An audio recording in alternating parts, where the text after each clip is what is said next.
بسم اللہ الرحمن الرحیم۔ السلام علیکم۔ آفاق سان سیریز اردو تیسری جماعت آفاق سان سیریز کی کتاب ہے یہ تیسری جماعت کی۔ اس کا آج ہم سبق نمبر 4 سٹارٹ کریں گے۔ سبق نمبر 4 ہے کھیوڑا کی سیر۔ کھیوڑا نمک کی کان ہے جس کا نام ہے کھیوڑا، اس کی سیر ہے۔ اس کے اہم الفاظ ہیں انتظامیہ۔ انتظامیہ کا مطلب ہوتا ہے حکومت کا ایسا شعبہ جو مجلس قانون ساز کے بنائے ہوئے قوانین کو ملک میں نافذ کرتا ہے اور اس پر عمل کراتا ہے۔ تفریحی، دل لگی، سلیقے، طریقے، دل فریب، دل کو اچھا لگنے والا معلومات، باتوں کو اکٹھا کرنا۔ اس کو ہم پڑھتے ہیں۔ یہ کہانی کی صورت میں بتایا گیا ہے۔ کچھ بچے ہیں جو کھیوڑا کی سیر کے لیے جاتے ہیں اپنے اساتذہ کے ساتھ، تو اس کے بارے میں ایک کہانی ہے اور پھر بچے وہاں سیر کرتے ہیں اور بچوں کو وہاں کی چیزوں کے بارے میں پتہ چلتا ہے۔ آئیے پڑھتے ہیں۔ آج بچے بہت خوش تھے کیونکہ استاد صاحب نے انہیں ایک تفریحی سفر پر جانے کی خوشخبری سنائی تھی۔ بچوں کو گھر والوں سے اجازت حاصل کرنے کی ہدایت دی گئی۔ اگلے دن بہت سے بچوں نے والدین سے اجازت حاصل کرنے کے بعد اسکول انتظامیہ کے پاس اپنے نام لکھوائے اور پھر جانے کے دن کا بے تابی سے انتظار کرنے لگے۔ بے تابی سے یعنی بے چینی سے انتظار کرنے لگے۔ ہفتے کا دن تھا۔ مقررہ وقت یعنی 7 بجے تفریحی سفر پر جانے والے سارے بچے اسکول پہنچ گئے۔ مقررہ وقت یعنی وہ جو وقت استاد نے بتایا تھا، بالکل اسی وقت پر سارے بچے جو ہیں وہ اسکول پہنچ گئے۔ روانگی سے قبل یعنی جانے سے پہلے، قبل کا مطلب ہوتا ہے پہلے، روانگی سے پہلے اساتذہ نے بچوں کو ہدایات دی، پھر سلیقے سے سیٹوں پر بٹھایا۔ سر ندیم نے بچوں کو سواری پر بیٹھنے کی دعا پڑھائی۔ اسکول کی وردی پہنے ہوئے سب بچے بہت پرجوش تھے۔ تمام بچوں کے پاس کھانے پینے کی بہت سی اشیاء تھیں۔ بس مناسب رفتار سے منزل کی طرف روانہ ہوئی۔ شہر سے نکلنے کے بعد سڑک کے ارد گرد یعنی سڑک کے دونوں طرف ہرے بھرے کھیتوں کا سلسلہ شروع ہو گیا۔ بچے ان مناظر سے بہت لطف اندوز ہو رہے تھے، یعنی کہ بہت خوش ہو رہے تھے۔ تقریباً 2 گھنٹے بعد پہاڑی علاقہ شروع ہو گیا۔ پہاڑوں پر نظر پڑتے ہی بچوں کا جوش مزید بڑھ گیا۔ بس بل کھاتے ہوئے راستوں پر اپنے منزل کی طرف رواں تھی، یعنی کہ بس جو تھی وہ تیزی سے چلتی جا رہی تھی۔ صفحہ نمبر 20 پہ جاتے ہیں ہم۔ چند گھنٹوں بعد بس کھیوڑا میں نمک کی کان کے سامنے کھڑی تھی۔ بچے بس سے اترے۔ وہ بالکل تازہ دم دکھائی دے رہے تھے، یعنی بالکل تازہ دم تھے، بالکل بھی تھکے ہوئے نہیں لگ رہے تھے۔ سر ندیم کان میں داخلے کے لیے ٹکٹیں لے آئے۔ کان کی سیر کے لیے منی ٹرین بھی موجود تھی، لیکن بچوں نے پیدل سیر کرنے کا فیصلہ کیا۔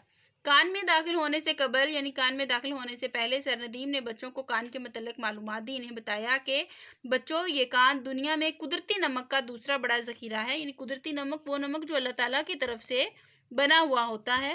دوسرا بڑا ذخیرہ یعنی ذخیرے کا مطلب کہ اس میں بہت زیادہ نمک ہے۔ اس کی لمبائی 300 کلومیٹر ہے اور چوڑائی 8 سے 30 کلومیٹر ہے۔ یہ نمک کی کان دکھائی گئی ہے اور اس میں بہت زیادہ نمک ہے، جس کے بارے میں سر ندیم نے بچوں کو بتایا۔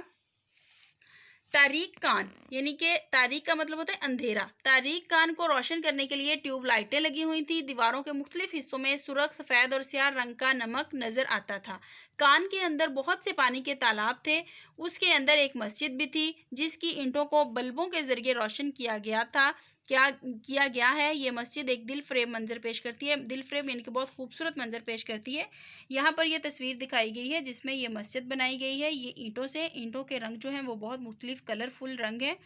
تو ان اینٹوں سے، یہ نمک سے ہی سارا کچھ بنایا گیا ہے۔ نمک سے ہی یہ مسجد، یہ اینٹیں، یہ سارا کچھ نمک سے ہی بنایا گیا ہے جو مختلف رنگوں کا ہے۔ صفحہ نمبر 21 پہ یہ مینار پاکستان کی تصویر بنائی گئی ہے۔ مینار پاکستان کی تصویر جو ہے یہ مختلف رنگ کی اینٹوں سے بنائی گئی ہے اور یہ سارا کچھ نمک سے ہی تیار کیا گیا ہے۔ یہاں مینار پاکستان اور چاندنی چوک کا خوبصورت نمونہ بھی بنایا گیا ہے۔ ان کی دیواروں کو مختلف رنگوں کی روشنیوں سے آراستہ کیا گیا ہے۔ ہلکے گلابی رنگ کی نمک کی اینٹوں سے بنا ہوا شیش محل سب کی توجہ کا مرکز ہے۔ شیش محل بھی نمک سے ہی بنایا گیا تھا۔ سب کی توجہ کا مرکز کا مطلب کہ سب کی نظریں جو تھی وہ اس پر ٹک گئیں۔ شیش محل کو مختلف رنگوں کی روشنیوں سے منور کیا گیا تھا۔ لوگ اس خوبصورت منظر میں تصویریں بنوا رہے تھے۔ کان کے اندر سرکاری ڈاک خانے کی عمارت بھی موجود ہے۔ یہ عمارت بھی نمک کی اینٹوں سے ہی بنائی ہوئی ہے۔